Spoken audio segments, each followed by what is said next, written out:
नमस्कार दोस्तों, स्वागत है आपका एक बार फिर से आपके अपने YouTube चैनल असिया स्टडी पर।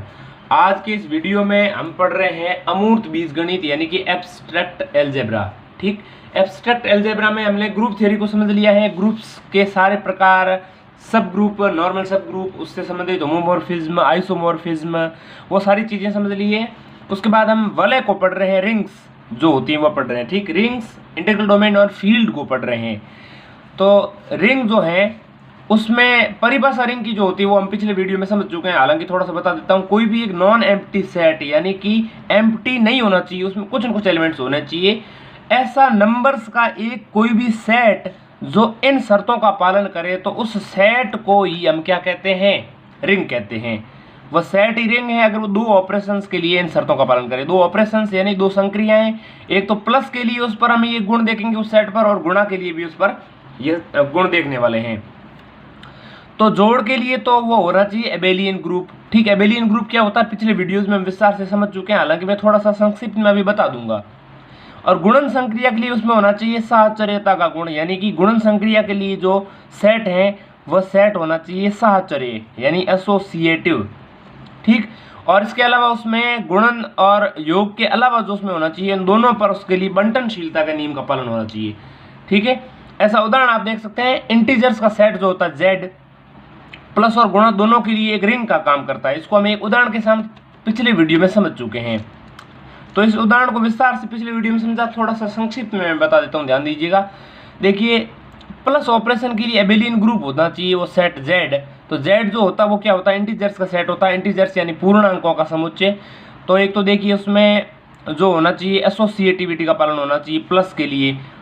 साहचर्यता का पालन किस प्रकार से, ए प्लस बी प्लस सी, ए प्लस बी प्लस सी। ठीक, ए प्लस बी को जोड़ के प्लस सी करिए, चाहे ए में बी प्लस सी जोड़िए।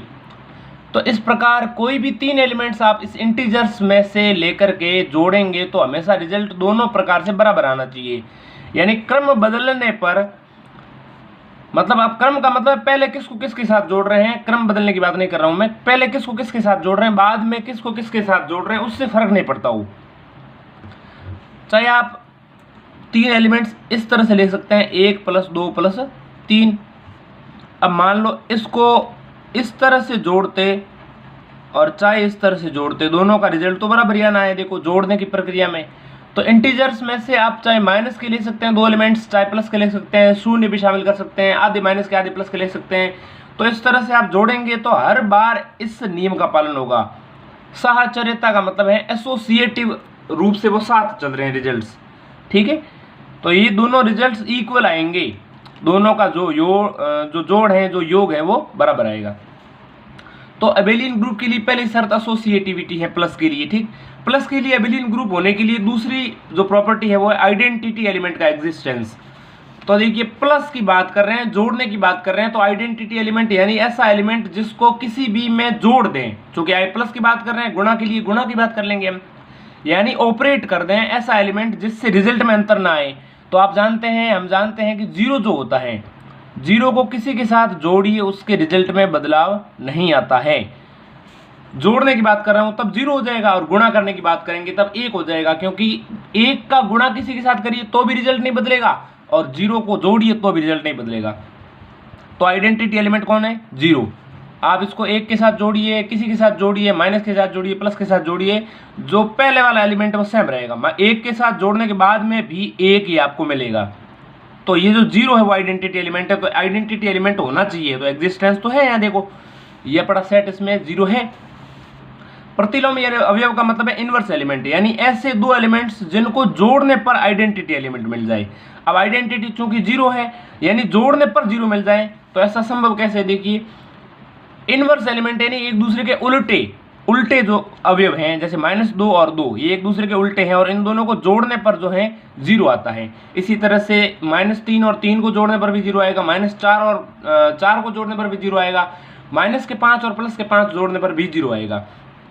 यानी कि माइनस का 1 और प्लस का 1 एक दूसरे के इनवर्स एलिमेंट है। इसी तरह से -2 और 2 ये भी एक दूसरे के इनवर्स हैं, -3 और 3 इसी प्रकार से इनवर्स एलिमेंट्स सभी एलिमेंट्स के लिए उपलब्ध हैं।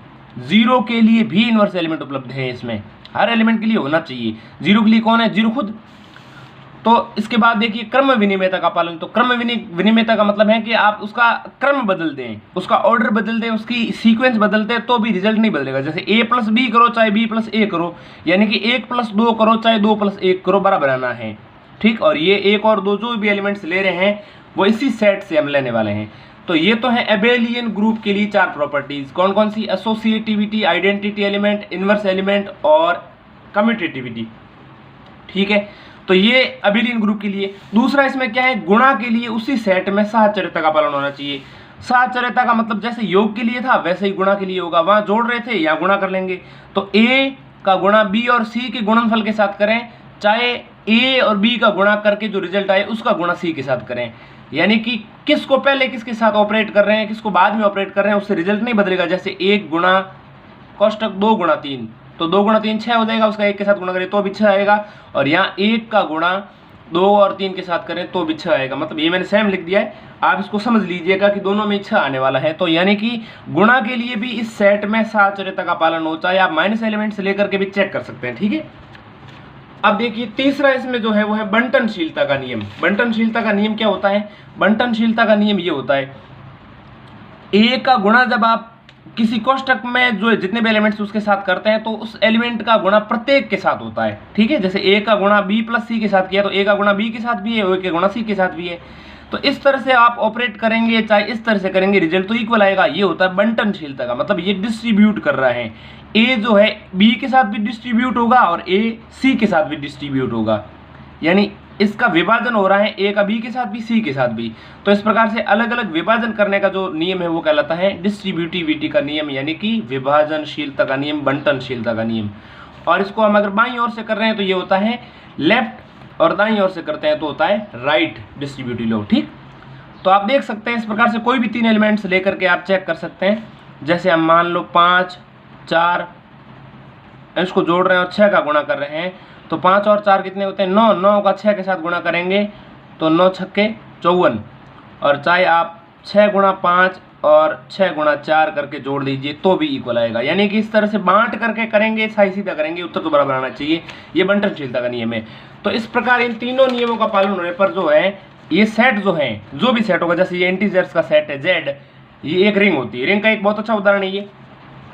अब मजे की बात ये है कि रिंग भी है और इसके साथ साथ कम्यूटेटिव रिंग भी है। कम्यूटेटिव रिंग क्यों है? क्योंकि रिंग के लिए तो वो 3 शर्तें है ही है। चौथी शर्त ये होती है कम्यूटेटिव के लिए कि उसमें गुणा के लिए भी क्रम विनिमयता का पालन होना चाहिए। देखो गुणा के लिए क्रम विनिमयता की बात नहीं की हमने, देखो ये था प्लस, और प्लस के लिए हमने देखो ये सारी चीजें देखी, उसमें प्लस के लिए क्रम विनिमयता थी। देखिए जोड़ने की बात हो रही है, वह क्रम बदल करके, ठीक। गुणा के लिए साहचर्यता तो थी, है बंटनशीलता थी, लेकिन गुणा के लिए अगर उसमें क्रम विनिमयता यानी कि कम्यूटेटिविटी हो, क्रम बदल के गुणा करने पर भी रिजल्ट ना बदले, तो इसके साथ साथ ये एक कम्यूटेटिव रिंग भी होती है। तो ये रिंग तो है ही है, कम्यूटेटिव रिंग भी है। तो क्रम विनिमय वलय यानी कि कम्यूटेटिव रिंग क्या होती है हमने समझा। दूसरी वलय है इसमें, दूसरी जो रिंग है वो है इकाई सहित वलय यानी कि तत्समकी वलय। अगर उसमें गुणा की संक्रिया के लिए आइडेंटिटी एलिमेंट हो, अब देखिए जोड़ के लिए जो आइडेंटिटी एलिमेंट होता है, प्लस के लिए आइडेंटिटी एलिमेंट 0 होता है और गुणा के लिए जो आइडेंटिटी एलिमेंट होता है वो 1 होता है। आइडेंटिटी एलिमेंट क्या होता है मैं समझा देता हूँ आपको। ऐसा एलिमेंट जिसको किसी के साथ ऑपरेट करें रिजल्ट ना बदले। अब देखिए ये जो इंटीजर्स का सेट है, ठीक, रिंग को इस तरह के कोष्टक में लिखते हैं, ध्यान रखिएगा। ये इकाई सहित वलय क्यों है, तत्समकी वलय क्या है, यानी कि रिंग विद यूनिटी है। ये रिंग विद यूनिटी भी है। रिंग विद यूनिटी क्यों है? क्योंकि देखो ये Z जो है प्लस के लिए एबेलियन ग्रुप भी है, गुणा के लिए ये जो है साहचर्यता यानी एसोसिएटिविटी के नियम का पालन कर रहा है, गुणा के लिए, मल्टीप्लिकेशन के लिए एसोसिएटिविटी है इसमें, ठीक। इसके साथ साथ प्लस और गुणा यानी कि एडिशन और मल्टीप्लिकेशन दोनों के लिए इसमें डिस्ट्रीब्यूटिविटी के नियमों का पालन हो रहा है, बंटनशीलता के नियमों का पालन हो रहा है। अगर इन 3 चीज़ों के अलावा, जैसे इसमें चौथा गुण इसमें क्या था, कम्यूटेटिविटी, किसके लिए? मल्टीप्लिकेशन के लिए। प्लस के लिए तो पहले से ही थी।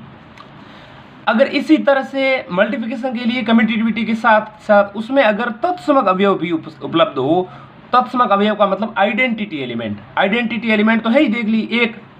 अब Z जो होता है वो हम जानते हैं -इन्फिनिटी से लेकर के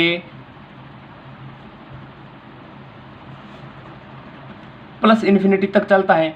तो उसमें 1 होता है गुणा के लिए और 0 भी होता है। तो प्लस के लिए भी आइडेंटिटी Z में है और गुणा के लिए भी आइडेंटिटी Z में है।